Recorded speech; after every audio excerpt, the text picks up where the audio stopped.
that, how to allocate their cash, where to put their cash, how much cash to hold. So I'm going to invite my friends on stage, and we're going to have a conversation about it. I'd like to welcome to the stage Frank McKiernan, Senior Vice President at Procyon Partners, and Ed Rosenberg, Head of ETFs and Fund Management at Texas Capital Management.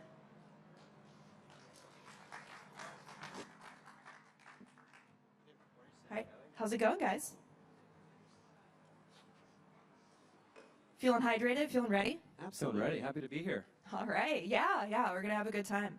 So I'm going to get this started with you, Ed. Yes. I want you to give our audience a 30-second speed round on how you invest in cash. Do people just walk up to you with hordes of cash and drop it at your feet? Well, I would love that. I'm not going to lie. And I was holding a gold bar last week worth $1 million, so that was great too. But So they do. I mean, it was interesting. Never held $1 million before. But realistically, how people talk about cash, there's a million different ways to look at it. Obviously, you talked about money markets, 3.8 trillion. There's also, everybody uses sweep accounts, which pay way less a lot of times. There's also different ETFs which kind of look like money markets. They're ultra short, but they're not money markets. And then you get into all these different variations where people will just buy T-bills themselves. So there's a lot of different ways people try to invest cash, but what it comes back to is what makes the most sense. And we'll get into that as we go forward. Yeah, and on that note, Frank, so Frank, you're an advisor. Yeah. You focus on a lot of high net worth clients. How do you talk to your clients about cash? The risks around both sides, by the way. Of course, not holding enough, but also holding too much. Yeah, so I always like to start with the concept of risk avoidance equals return avoidance, right? So a lot of times clients will say, well, I want to keep 20% in cash, and I have to educate them on there's upside in the market that you could potentially miss out on by holding that much cash. So, you know, I advise high net worth investors. Right now, our portfolios are about 60% invested in equities, about 15% invested in alternative investments, about 15% invested in equities, and then 10% in cash. You know, that's historically high. Normally, it's about 5% in cash, right? We always like to keep a little bit on the sidelines. You know, you get a 20% drop or, you know, a little bit less. Clients like to participate with some dry powder. But to your point, if you save too much, you're going to be losing on the upside down the road, right? So we do a lot of financial planning as well, and I think that speaks to, you know, you can do a plan that says we need to earn 8% in the market for your plan to be successful in 20 years, but we need to balance that with the cash that you have as well. So it's a little bit of an education. Yeah. So I want to talk about how we got here, especially over the last few years, because when I started investing, or actually when I started saving, we weren't earning anything on our savings accounts. I think I was earning maybe a basis point. Of course, I was at a bigger bank. But lately, you know, we had the COVID pandemic. We had the Fed hike rates up to 5%. You know, suddenly it made sense to be in cash, and there were economic worries to think about too. You know, everybody was talking about the recession that never came. So Frank, what are your clients telling you about cash? You know, why are they so obsessed with cash right now? I mean, what's there not to love? I mean, on a risk-adjusted basis, probably the best investment that's been out in the last 12 months, right? I mean, do you earn 5.5% in cash? I mean, I'll take that for as long as I possibly can. I mean, ask Warren Buffett while he has $200 billion in cash, right? Sold Apple because he wanted to buy T-bills. I mean, you know, there's a lot to love about cash, but I think, you know, tomorrow that's going to start to change. Mm-hmm. You know, we're going to look at probably in the next 12 months where rates are going to come down to 3.5%. Where does that cash go? Me and Ed were just debating on how much cash is actually in money markets. It's at least 6, maybe 16, but, you know, that cash is going to have to find a place. So on my side, I'm looking at locking in longer for the rates for longer with bonds, so rotating from cash into bonds, which I think is, you know, if there is a recession, if there's not, I still think that's going to be, you know, the right trade in about a year. Yeah, and what Frank is referring to, by the way, the Fed is meeting actually starting today, and tomorrow they're expected to make the first interest rate cut in almost 4 years. I think it's 25, but. Oh, you want to go there? Oh, I'll agree with you. Hearing whispers of 50. 25? Well, make that 3. I think it's going to be 25. The odds of but who 50 knows? did go up, but not that. Well, Ed, I want to turn to you for a second. So you are on the product side. You see everything that's happening with this cash obsession. You see that $3.8 trillion in money markets. What have you seen over the past few years, and have you seen any recent trends with the anticipation of rate cuts looming? So I have actually. We've seen a flood of money, not just into money markets like you mentioned, but you've seen ultra short ETFs grabbing money and just hand over fist, right? Whether it's, you know, 3 to 6 month T-bills or 0 to 1 year treasuries. things like that have been pulling money in. But the interesting part about that is, so you mentioned like cash is a great investment today, but 18 months ago, even when rates went up, inflation was higher. So it really wasn't a good investment, but people looked at 5% like it was a golden unicorn that they hadn't seen in forever. And so that's why the money started flowing in. But I think the other reason cash is on the sidelines is what happens. So you mentioned the Fed's going to cut rates, right? We all think they're going to cut rates. But does anyone have any idea what happens when the Fed cuts rates? So when the Fed started raising rates, people were like, markets are going to go down. But traditionally, when the Fed cuts rate, markets go up. But from the period when Fed starts cutting rates, markets go down. And they average going down 14%. And we're in the second longest cycle between rate cuts in history, or Fed movements, I should say. But realistically, that 14% can mean a lot. And this first rate cut coming in, if it's 50 bips, that signals a harder landing. That means that 14% drop could be much greater. And so I think what we're seeing is people are trying to figure out what's happening. All of this happening with the backdrop of an election that nobody's talking about, right? And so those two things together just right now are creating uncertainty, which is I think is why you're seeing all this flood into cash and cash-like products. And the question will be, what happens next? And I think, holding cash long-term may be a terrible idea, even though it's paying 5%. I don't know if it'll come down in 12 months to 3. I mean, my bet was 3.75 in about 18 to 20 months. But Depends on the data, right? yeah, I mean, the unemployment data wasn't that bad. That's why we all think it's going to be 25 bips. But really, what are you going to do with that cash? Holding it long term is a huge position, bad, potentially, because you're missing out on market upside. But what about the short term? And the short term makes sense. Why not collect that?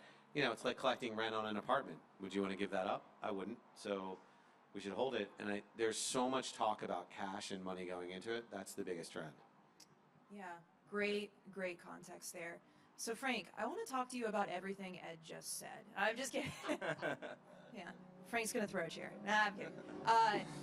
I do want to talk about all the catalysts and all the logistics that come around this cash conversation. They get pretty complicated. They do. It's a nuanced asset class for as boring as it is. Sorry. It is a very nuanced asset class, and I would argue that it's not boring right now. But how do you talk to clients about this? How do you educate clients on this asset class that seems so simple but can get complicated so quickly? I just think it comes back to my first comment. It's all about risk. I'll quote the late David Swenson, who was the famed, endowment CIO at Yale University, that risk varies inversely with knowledge, right? So if you think about, the more you inherently know about an investment, the less risk you're taking. I know cash is really not much to know. It's not a company, but the same concept holds true, right? If you think about risk, it's the possibility of loss. That's essentially, in my mind, what the definition of risk is, right? A lot of people talk about standard deviation and volatility of price return, that sort of thing, but it's really what's my possibility of loss, right, when you're making an investment. With cash, it's virtually zero, right? So I just think what Ed's saying, it's right. People are going to be in cash for longer until the winds change, and you're missing out on a big leg up in the market because you were in 3 or 4% cash, and the money will ultimately come out, right? Think about it. Right now, the last 18 months have been super attractive for cash. Last time before that was probably 2018, 2019, and then before that's probably pre-GFC, right? So it doesn't happen often, but it always comes to an end, and why that comes to an end, we'll see. But I think educating clients on that concept of risk, it only takes one gap up in the market for clients to say, shoot, like, I'm holding way too much cash. It's a very, people that are apprehensive about it, I just let them see what happens for themselves, and then we make adjustments from there. Yeah, so you mentioned cash and the virtual chance that you will not ever experience a loss. And I want to counter that with, of course, we had the global financial crisis, and prime money markets broke the buck, which means that the value of the shares went below $1. Essentially, if you were in cash, you lost some money. Ed, I want to turn to you, veteran in the industry. Tell me what it was like when that happened and how that's changed your perception of cash, but also how investors should think about the different products they're using. Do I start with it sucked? Is that the best way to describe it? So look, I mean, the biggest thing that we saw was something we didn't think was possible. Prime money markets, you couldn't unload those corporate bonds in there. And so there was a lot of companies that broke the buck because they didn't have their own money to put behind it to stop it. Right, and they also didn't have the lines of credit to do it. Now, and the SEC moved really fast in changing this. A lot of the changes just came out last year, so really fast. But you created floating NAV money markets. They became more popular. So you can actually find floating NAV money markets today, and a lot of them that switched were prime.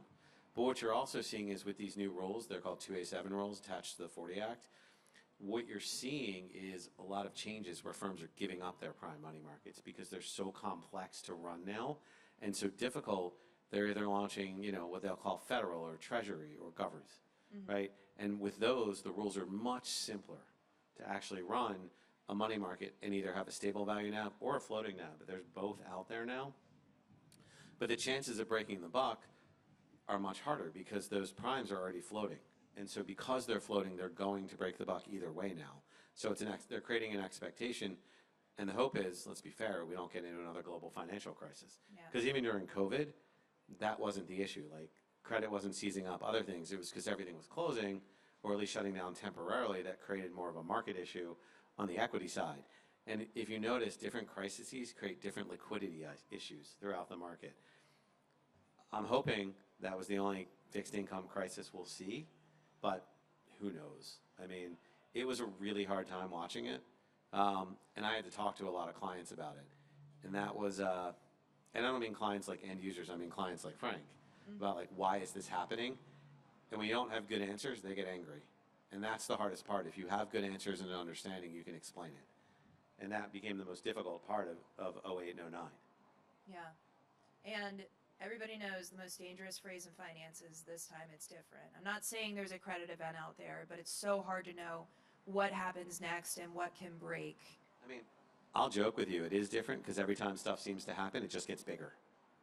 Right? That seems to be the difference. That is the difference. The same problems come up. They're just bigger than they were before. Yeah. That's great, great sage wisdom. All right. So, Frank, I want to get down to business with you. So you're an advisor. You, of course, talk to your clients about cash. We've gone through how you talk to your clients about cash. How do you think about products? All of the money market funds that are out there, the sweep accounts, how do you think about where to put your clients' cash? What goes through your mind? Yeah, so it's a good question. There's obviously a lot of options out there. There's short-term ETFs.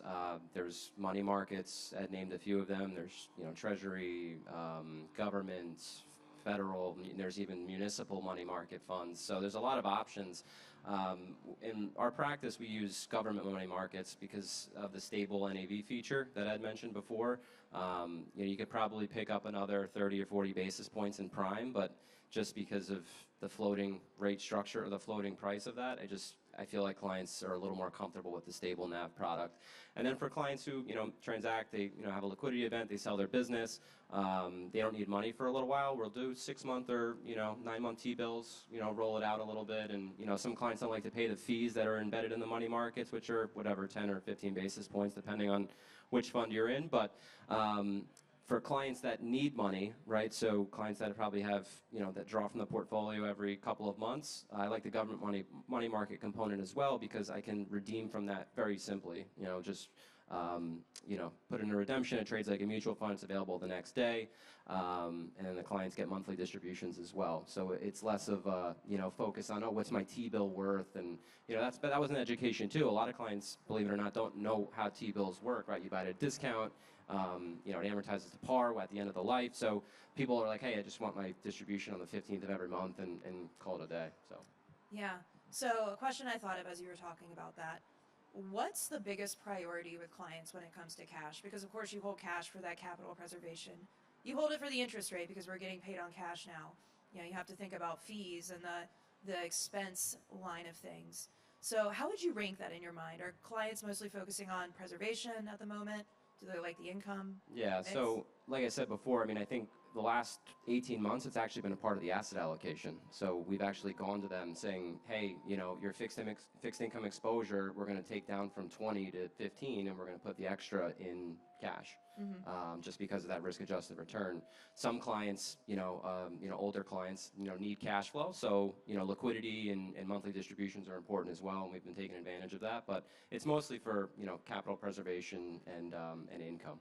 Yeah, totally fair. So, Ed, you have some exciting news. Texas Capital Management just filed for a money market ETF. Not a money market fund, money market ETF. What's going on there? Why a money market ETF? Well, I mean, one, I think it's the last bastion of untapped mutual fund money going to ETFs, right? So we're in an environment where cash is important, as Frank said, and you said. So why not offer it in a money market form? The biggest issue that people face that we've encountered is if you have people in a qualified account and you're not using a sweep money market or a sweep account, when you want to reallocate that cash, you can't reallocate 100% of it on the same day. And so one of the ways to solve that problem is to bring it to an ETF, right? And so that way, once you sell the ETF, if you wanted to buy, you joked about NVIDIA when you came out here, you want to buy NVIDIA, or you want to go more into X ETF or Y ETF, whatever it is, you actually can all do it same day. And that was the biggest solution we were looking to solve. The other thing we wanted to solve was when you go to a platform for choices, you're either forced into a specific money market based on how many assets you have, or your choices are limited because of how many assets you have. So your expense ratio could be 75, 100 basis points on a money market, so you're chipping away at the yield you want to get. With an ETF, it's not going to be that high. Like, it's not public what it is yet, but I can promise you it won't be 75 to 100 basis points because nobody would buy it. So realistically, it's to bring like an institutional quality money market to an ETF form to give individuals, whether it's retail, RIAs, whoever it is, an offering that pays a higher yield and gives them the flexibility to trade in and out how they want to and how they need to. And whether they don't trade at all and hold it long term, you're still going to get a higher yield. Yeah. So Frank, I want your response to this. Cash management at an advisory firm. Ed's talking about a money market ETF. How do you think about the nuts and bolts of everything? How do you think about how this new product fits into your cash offering? Yeah, I mean, I love the idea, honestly. I think you just mentioned it, that the same day settlement, right? Like I mentioned before, government money markets, you sell it, it's a mutual fund, it's not available till the next day. I mean, you're talking about a security that you can, it trades just like an equity. So I think that's, that comes with advantages, right? Like you said, as long as the fees are, low enough where it doesn't, mitigate people from looking at it as a cash alternative, then I think it'll work really, really well. I would use it, so. Yeah. All right, we have about a minute left. We're going to do another speed round. I want y'all to look into the future, look into your crystal balls that nobody has, by the way, and I want you to tell me this weird phase of cash, 0 rates to 5% rates, the recession that never came, the Fed cutting. How is this all going to manifest in how investors view cash going forward? Ed, you first. So I think look, I started in finance 30 years ago, right? And when I was talking about money markets, I was at Vanguard. Prime yields were 3.5, 3.75 back then. It would sometimes go up to 4, come back a little bit. And it was an important part of your allocation because you got yield that was higher than inflation, which was running about 2.5 at the time. I think that's what we're going to try. That's what the Fed's trying to get us back to, is making cash not a main component, but having a cash component creates stability in a portfolio. And I think we're going to go back to this. It's actually important. And it's not important to have a 10% allocation, but having a 3% allocation that creates stability is meaningful and creates an income stream. And I think that's where we're going to go back to. Yeah, and I just think all the printing that we've seen over the last 5 years, the money supply, I just think that there's so much cash in the system that I just think cash levels are going to remain elevated for a long time, no matter what yields are, to be honest. I think you'll start to see them come back some, but I still think that relative to, 5 or 7 years ago, recession or no recession going forward, I think that the cash in the system is going to be a lot higher than it has been historically. And I think clients will try to take advantage of that through different types of products or money market funds, and eventually go into maybe short-term bonds, stuff like that. But that's it. Yeah. Well, excellent conversation. I want you guys to give it up for Frank McKiernan, Ed Rosenberg. Thank you. That was wonderful. Thanks, Thank Kev. you.